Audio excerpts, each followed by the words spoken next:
स्वागत है भाइयों आप सभी लोग की आज की हमारी एक और नई क्लास में। दोस्तों आज के क्लास के अंदर हम बात करेंगे RRB group D railway group D के साइंस के टॉप 50 प्रश्न के बारे में हम यहां से इस वीडियो के अंदर देखेंगे और आपको बताएंगे कि वो कौन कौन से ऐसे प्रश्न है, मतलब जो प्रश्न आपके एग्जाम में सीधे तौर पर पूछे जाने के चांस है, उन प्रश्नों को यहां से हम देखने वाले हैं। तो मैं वीडियो में आगे बढ़ूं उससे पहले जिन लोगों ने वीडियो को लाइक नहीं किया, लाइक करके सब्सक्राइब कर लो मेरे भाई। और मैं आपको एक चीज और बता देना चाहता हूं मेरे भाई कि आपके रेलवे ग्रुप डी में साइंस से आपके 25 क्वेश्चन पूछेंगे 25 नंबर के, और अगर आपको 25 में 25 नंबर लाना है मेरे भाई, 25 में 25 नंबर लाना है तो मैंने 2000 साइंस के 2000 वीवीआई क्वेश्चनों का एक पीडीएफ बनाया हूं, क्वेश्चन आंसर का पीडीएफ बनाया हूं। अगर आपको पीडीएफ चाहिए तो ये पीडीएफ आपको मिलेगा 49 रुपये में। व्हाट्सएप पर मैसेज कर दीजिएगा, व्हाट्सएप नंबर स्क्रीन के ऊपर दिया हुआ है। बाकी आज की क्लास की हमारी जो पहली प्रश्न है, प्रकाश की गति सबसे अधिक किस माध्यम में होती है? तो निर्वात में मेरे भाई, याद रखिएगा निर्वात में। अगला प्रश्न देखो, ध्वनि तरंगे किस प्रकार की तरंग है? तो किस प्रकार की तरंग है मेरे भाई? अनुदैर्ध्य तरंग। ठीक है, अगले प्रश्न देखो यहां से क्या बोलता है ऐसे कि ओम का नियम किसके बीच संबंध है? ओम का जो नियम है किसके बीच संबंध है मेरे भाई? तो ओम का नियम किसके बीच है? तो किसके बीच? धारा, विभव और प्रतिरोध के बीच। अगले प्रश्न यहां से देखेंगे मेरे भाई कि ध्वनि की तीव्रता की इकाई क्या है मेरे भाई? ध्वनि की तीव्रता की इकाई क्या है? डेसिबल। याद रखना। अगले प्रश्न की तरफ चलेंगे, कौन सा दर्पण वाहन के रियर व्यू मिरर में प्रयोग होता है मेरे भाई? उत्तल दर्पण का। ठीक है, मतलब वाहन में जो पीछे देखने के लिए जिस दर्पण का उपयोग किया जाता है उसको उत्तल दर्पण कहते हैं। नेक्स्ट प्रश्न को यहां से कि जल का रासायनिक सूत्र क्या है? H2O मेरे भाई, H2O ऑप्शन नंबर ए होगा, ऑप्शन नंबर ए। अगले प्रश्न को कि बेकिंग सोडा का रासायनिक नाम क्या है? बेकिंग सोडा का रासायनिक नाम तो sodium bicarbonate, option number A. अगला प्रश्न देखो यहां से क्या बोलता है ऐसे कि पीतल मेरे भाई, अगले प्रश्न, पीतल किन धातुओं का मिश्र धातु है मेरे भाई? तांबा और जस्ता का, तांबा और जस्ता का। अगले प्रश्न, कार्बन डाइऑक्साइड गैस किस प्रक्रिया में उत्पन्न होती है? श्वसन की प्रक्रिया में। अगले प्रश्न देखो यहां से कि क्या बोलता है ऐसे कि कौन सी गैस गोभी जैसी गंध देती है और विषैली होती है मेरे भाई? तो हाइड्रोजन सल्फाइड। ठीक है, हाइड्रोजन सल्फाइड। अब यहां से अगले प्रश्न देखो क्या बोलता है ऐसे कि मनुष्य में सबसे बड़ा अंग कौन सा है? मनुष्य में सबसे बड़ा अंग कौन सा है? त्वचा इसका राइट आंसर हो जाएगा। नेक्स्ट प्रश्न को, रक्त का लाल रंग किसके कारण होता है मेरे भाई? हीमोग्लोबिन के कारण। ठीक है, हीमोग्लोबिन के कारण। पाचन की प्रक्रिया कहां से शुरू होती है? पाचन की जो प्रक्रिया है वो कहां से शुरू होती है मेरे भाई? तो मुख से, यानी मुख से, मुंह से शुरू होता है। याद रहेगा सही भाइयों को। अगले प्रश्न देखो यहां से क्या से,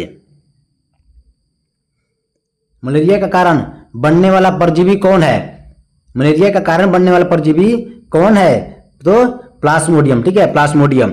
अगले प्रश्न देखो, पादपों में भोजन का संचयन किस रूप में होता है भाई?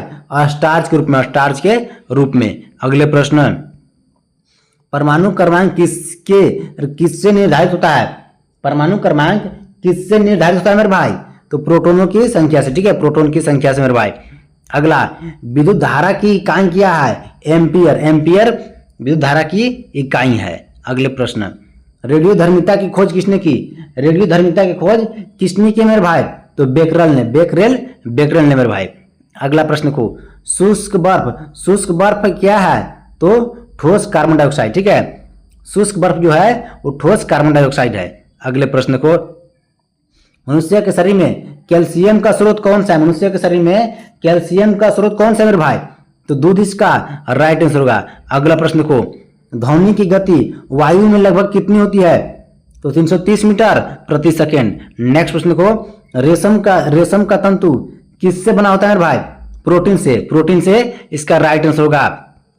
कौन सा विटामिन रक्त के थक्के बनने में मदद करता है? विटामिन के इसका राइट आंसर होगा। ठीक है, अगले प्रश्न को कि बल की एसआई इकाई क्या है? बल की एसआई इकाई पूछा मेरे भाई, न्यूटन राइट आंसर होगा। अगले प्रश्न यहां से देखो कि क्या बोलता है ऐसे मेरे भाई, पृथ्वी पर जीवन के लिए कौन सी गैस आवश्यक है?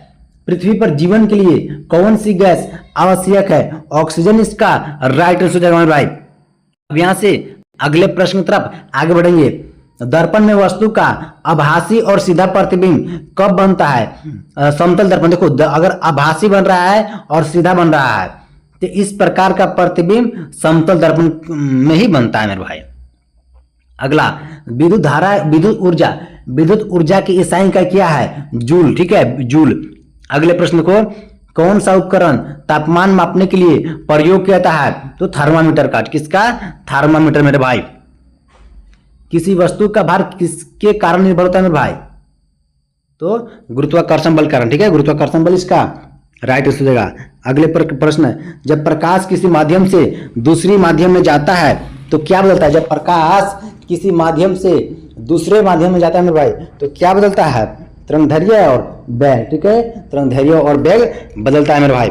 अगले प्रश्न के यहाँ से कि विद्युत धारा को मापने के लिए कौन सा यंत्र प्रयोग किया जाता है? विद्युत धारा को मापने के लिए कौन सा यंत्र प्रयोग किया जाता है मेरे भाई? तो अमीटर। ठीक है, अमीटर इसका राइट आंसर हो जाएगा। यहाँ से अगले प्रश्न पर चलेंगे मेरे भाई कि क्या बोलता है। देखो अगला प्रश्न, ऊर्जा संरक्षण का सिद्धांत किसने दिया था मेरे भाई? जूल ने। अगले प्रश्न को यहाँ से क्या बोलता है इससे कि प्रकाश वर्ष किसका माप है? प्रकाश वर्ष जो है वो किसका माप है मेरे भाई? दूरी इसका राइट आंसर हो जाएगा। अगले प्रश्न को, किसी वस्तु को चलाने के लिए आवश्यक न्यूनतम बल क्या कहलाता है? किसी वस्तु को चलाने के लिए आवश्यक न्यूनतम बल क्या कहलाता है मेरे भाई? पता है, स्थैतिक घर्षण बल। ठीक है, स्थैतिक घर्षण बल। अगले प्रश्न को यहाँ पर कि न्यूटन के तीसरे नियम के अनुसार मतलब कि न्यूटन का तीसरा नियम क्या है मेरे भाई? तो हर क्रिया के बराबर और विपरीत प्रतिक्रिया होती है, इसको न्यूटन का तीसरा नियम कहते हैं मेरे भाई।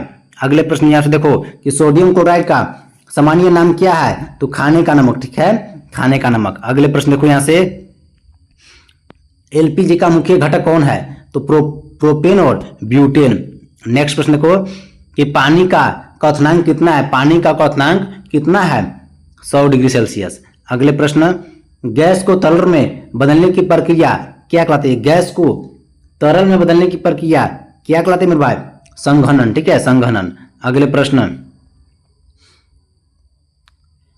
किस धातु से विद्युत का सबसे अच्छा चालक बनता है? किस धातु से विद्युत का सबसे अच्छा चालक बनता है मेरे भाई? तो चांदी से। ठीक ना, चांदी इसका राइट आंसर होगा। ब्लीचिंग पाउडर का रासायनिक सूत्र क्या है? तो CaOCl2। अगले प्रश्न देखो, अम्ल का स्वाद कैसा होता है मेरे भाई? खट्टा होता है। अम्ल का स्वाद खट्टा होता है मेरे भाई। पेट्रोलियम के शोधन से सबसे पहले कौन सा अंश प्राप्त होता है? पेट्रोलियम के शोधन से सबसे पहले कौन सा अंश प्राप्त होता है मेरे भाई? तो पेट्रोल इसका राइट आंसर हो जाएगा। अगले प्रश्न यहाँ से देखेंगे हम लोग।